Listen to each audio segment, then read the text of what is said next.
Позиции на Иран, телевизија Сител побара разговори со амбасадорот на Иран во Македонија. Очекуваме одговор.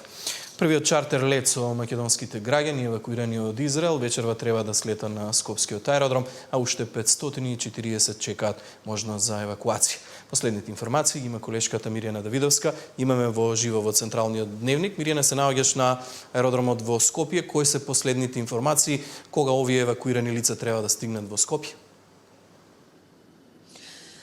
Точни и прецизни информација немаме, но од прилика од она што го дознавме од Министерството за надворешни работи, за околу 1 час веќе ќе треба да бидат тука, односно да слета владиниот авион со оние 5 мина македонски државјани кои што побарале да бидат евакуирани од Израел. Ова информација потврди министерот за надворешни работи и надворешна трговија Тимчо Муцунски пред околу 1 час на социјалните мрежи. Вели дека тие безбедно пристигнале до аеродромот од Шарм ел Шејк, од каде што полетале за Скопје.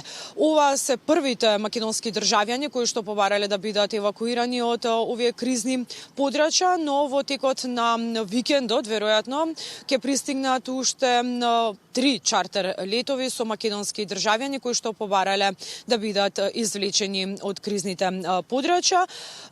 Ние разговаравме со амбасадорот од Емиратите, кој што вели дека до денеска 548 македонски државјани се пријавиле во дипломатските представништва и побарале помош.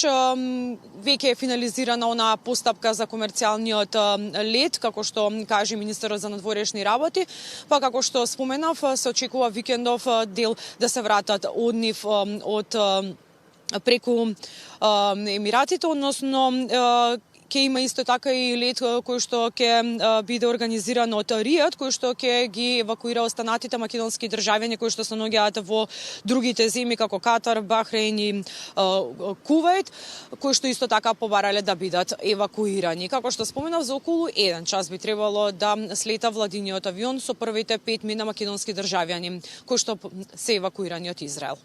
Во продолжение го разговорот со амбасадорот.